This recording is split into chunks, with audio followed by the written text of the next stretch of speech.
Deuxième vidéo concernant la leçon d'histoire en première section technologique, la Troisième République, un régime politique, un empire colonial.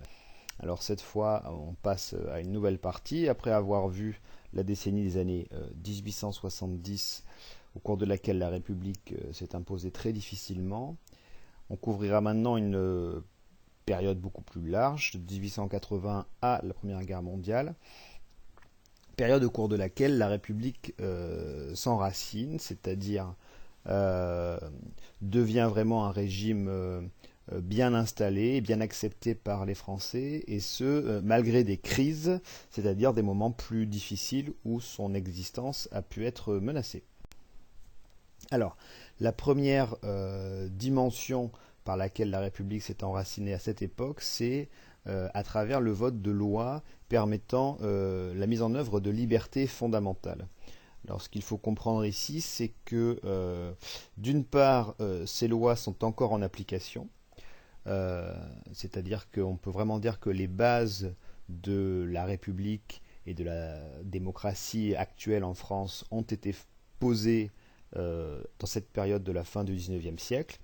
Et puis par ailleurs, il faut comprendre que ces grands principes sont aussi un héritage, ceux de la philosophie des Lumières et de la fin du XVIIIe siècle, et donc de la Révolution française, 1789, qui avait abouti à la rédaction de la Déclaration des droits de l'homme. Donc si vous voulez, les lois des années 1880 permettent vraiment d'imposer le respect des droits de l'homme en France, et de cette manière de vraiment permettre à la démocratie de fonctionner. Alors, la première loi très importante, c'est 1881, la liberté de la presse.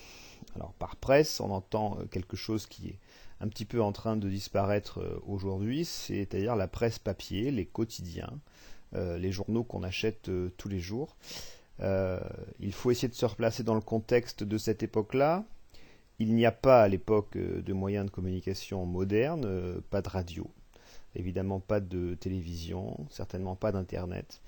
Et on est à une époque où les gens savent beaucoup plus lire que quelques décennies avant. Et presque tous les Français savent lire. Alors vraiment, avec cette liberté de la presse, le nombre de journaux explose en France. Et ceci est très important pour la démocratie parce que c'est à travers la lecture des journaux et le fait de discuter des informations qui sont données dedans que les citoyens qui doivent voter peuvent se faire une opinion, et du coup voter d'une manière un petit peu plus personnelle, et pas simplement faire ce qu'on leur dit de faire. Donc avec cette liberté de la presse, en fait, ce qu'il faut comprendre, c'est qu'il y a vraiment une grande liberté d'expression en France. Les journalistes ont en gros le droit de tout dire, dans certaines limites, évidemment. Il ne faut pas diffamer, c'est-à-dire insulter en mentant.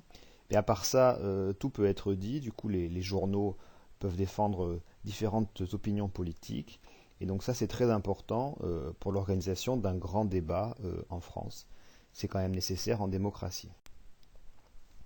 L'autre loi absolument fondamentale, qui ne constitue pas ici véritablement la création d'une liberté, mais c'est vraiment fondamental. C'est 1881-82, les lois de Jules Ferry, qui était ministre de l'instruction publique à l'époque, c'est comme ça qu'on appelait l'éducation nationale, et qui ont décidé que l'école en France était laïque, gratuite et obligatoire.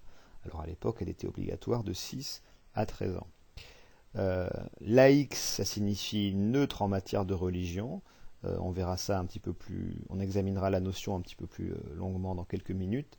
Mais ce qu'il est important de comprendre, c'est que c'est la création à l'époque d'une école publique qui n'est pas celle de l'Église catholique. Et en fait, avant ces lois-là, la plupart des écoles étaient tenues par l'Église catholique, et les enseignants étaient bien souvent des prêtres.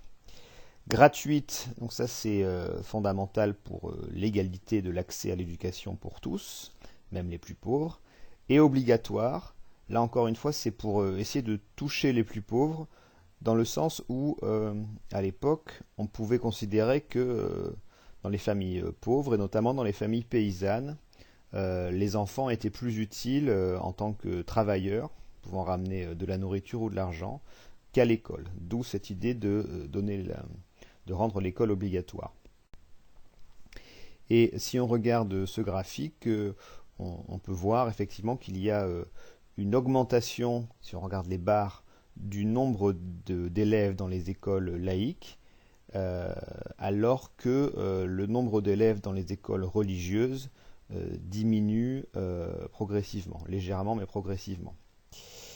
Et par ailleurs, même si la société française était déjà bien lettrée dans les années 1870, on voit que vers 1901, on est pratiquement à 100% de gens qui savent écrire. En l'occurrence, la situation, enfin l'indice qui est donné sur ce graphique-là, c'est est-ce qu'ils sont capables de signer leur nom le jour où ils se marient.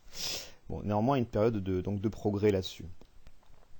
Alors cela dit, c'était une école assez autoritaire, hein, où on apprenait aux enfants à être de bons Français, entre guillemets bien sûr, c'est-à-dire à croire en la République, mais aussi à être très patriotes, et notamment prêts à se battre pour leur pays. On voit ici un cours de ce qu'on appellerait aujourd'hui l'EPS, qui ressemble à s'y méprendre à une instruction militaire. Bon, et par ailleurs, l'enseignement n'était pas tout à fait le même pour les garçons et les filles, et c'est vrai que l'enseignement féminin était, on va dire, plus centré sur l'apprentissage des tâches domestiques. C'était une époque où on considérait encore largement que la place d'une femme était à la maison.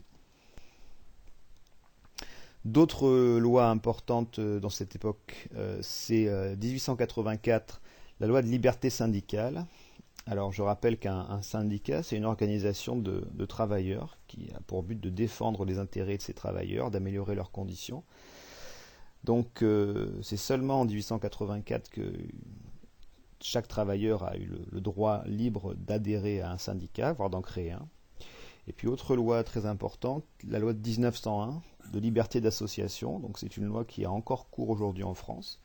On a le droit de créer n'importe quelle association aujourd'hui pour défendre n'importe quelle idée ou simplement pour mener n'importe quelle activité. Ce qui est d'important dans cette loi, c'est que c'est celle qui a permis la création des premiers partis politiques. On pourrait définir un parti politique par le fait que c'est une association qui a pour but de défendre certaines idées politiques et d'aider à conquérir le pouvoir. Et donc quelques illustrations pour montrer à quel point ces libertés sont liées à l'exercice, au bon exercice du droit de vote par les Français. On voit ici deux photographies, enfin plutôt deux images. La peinture en bas à droite représente un bureau de vote à l'époque. Alors il y a beaucoup de remarques qu'on pourrait faire sur cette image. On voit une atmosphère assez sérieuse parce que le vote devient vraiment une affaire sérieuse pour les Français. C'est l'exercice de leur souveraineté, de leur pouvoir.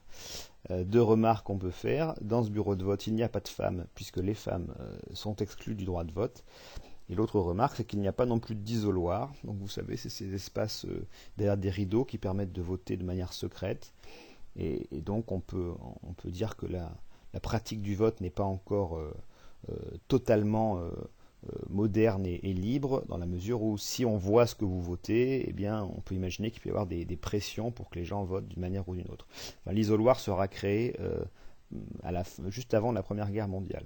Et puis la photographie en haut à gauche, c'est le genre de bâtiment qu'on voit encore beaucoup dans les villages français, même si aujourd'hui n'ont pas forcément la même utilité. Mais c'est vrai que la France se couvre un petit peu de ces bâtiments où vous avez à la fois la mairie et puis l'école. Les deux sont liés ensemble, un petit peu comme voilà, un espèce de palais, de petits palais républicains qu'on installerait dans chaque village de France.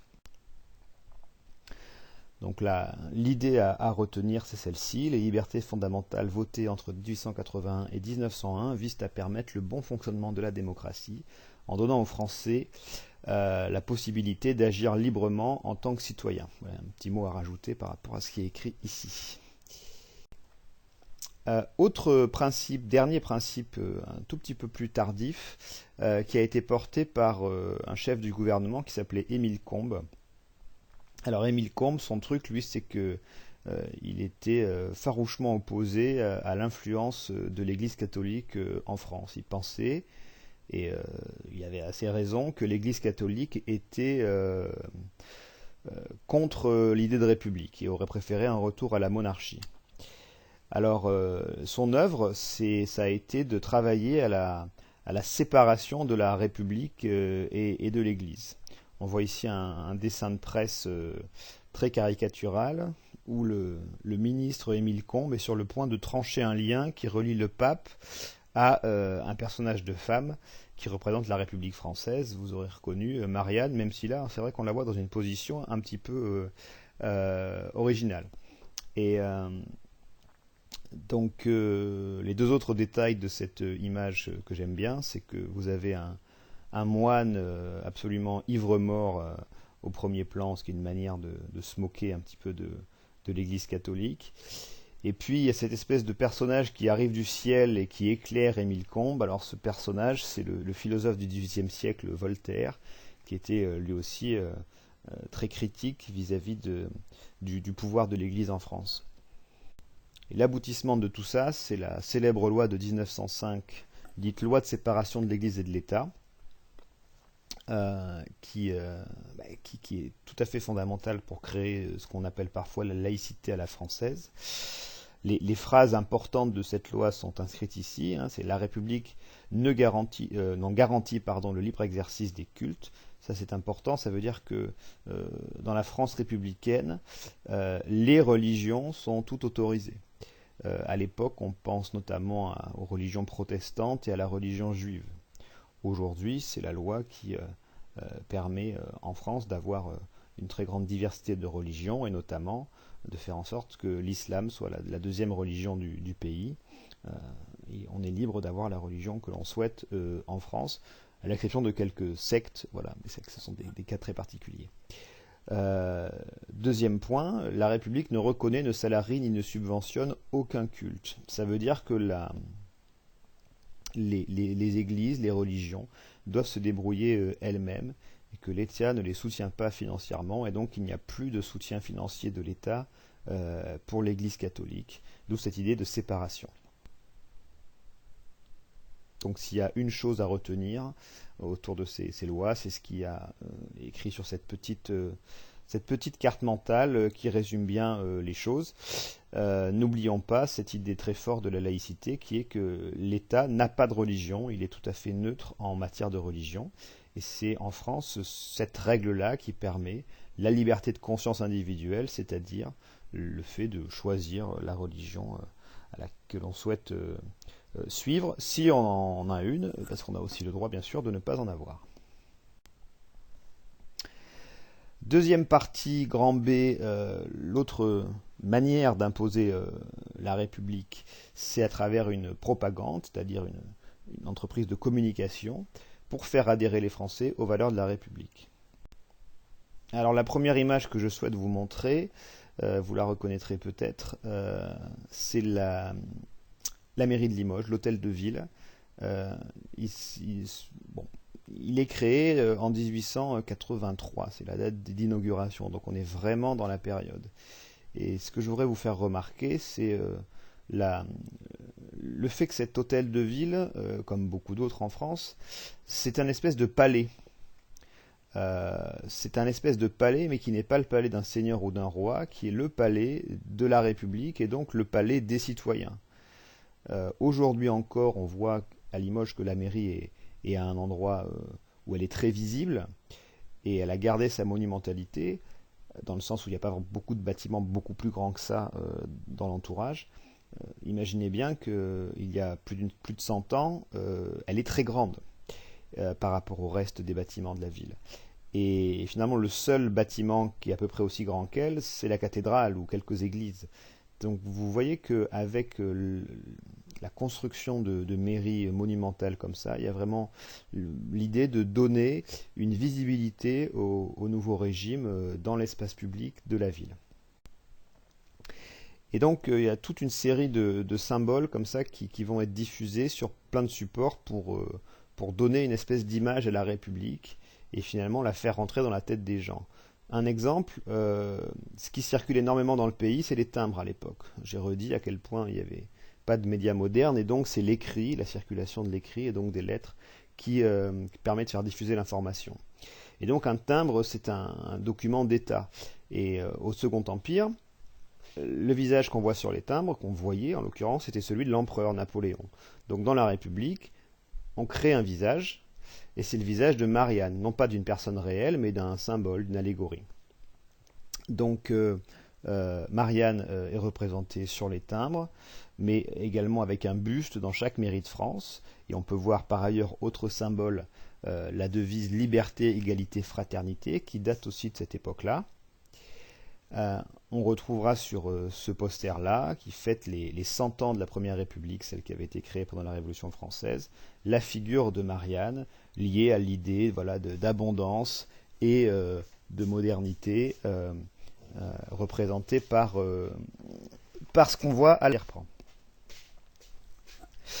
C'est aussi dans les années 1880, plus exactement en 1880, que pour la première fois, on a choisi le 14 juillet comme jour de célébration de la fête nationale. Alors c'est bien sûr une référence à la prise de la Bastille de 1989, ce qui ne plaisait pas à tout le monde à l'époque, puisque les gens qui étaient opposés à la République aimaient à rappeler que la prise de la Bastille avait été un événement violent et que donc pour eux la République serait à jamais un régime source de violence. Donc on peut le voir sur ce poster que j'ai rajouté à droite ici. Enfin, vous avez peut-être noté qu'un certain nombre de noms que je donne dans cette leçon sont des noms de rues de Limoges. Et ça, c'est pas un hasard. Toutes les villes voient les noms de rues modifiés pour donner, si vous voulez, une célébration des personnages importants de la République. Cette célébration des grands hommes, c'est, si vous voulez, une manière de donner un petit peu des héros politiques aux Français, qui ne soient plus des rois, comme ça avait été le cas pendant longtemps. Pendant longtemps, les seuls statues qu'on avait dans l'espace public, et qui n'étaient pas des statues religieuses, c'était les statues des rois, ou les portraits des rois. Bon, bah, désormais, il faut remplacer ça, et c'est vraiment été une époque où on a créé beaucoup de monuments de ce genre, beaucoup de statues, et par ailleurs, on a fait des célébrations. La plus célèbre et la plus symbolique, c'est la célébration de la mort de l'écrivain Victor Hugo, qui était devenu un grand défenseur de la République, et qui a vraiment eu des funérailles nationales et une fête gigantesque pour son enterrement. Mais en fait, ce qu'il faut comprendre, c'est que cette fête gigantesque, c'est aussi une célébration de la République. De manière un petit peu plus normale, je vous montre deux exemples de statues de grands hommes élevées à l'époque. À gauche, vous avez la statue de Camille Desmoulins, qui était celui qui avait appelé à la prise de la Bastille. Et à droite, vous avez la statue de Gambetta, un personnage que j'ai nommé dans la première vidéo. Donc à retenir sur cette partie B, de nombreux symboles sont créés et diffusés pour faire connaître et aimer la République, tels que Marianne, la fête nationale du 14 juillet et des monuments. Et l'école obligatoire et le service militaire sont aussi des moyens de faire des Français de vrais républicains et des patriotes, c'est-à-dire des gens qui aiment et défendent leur pays.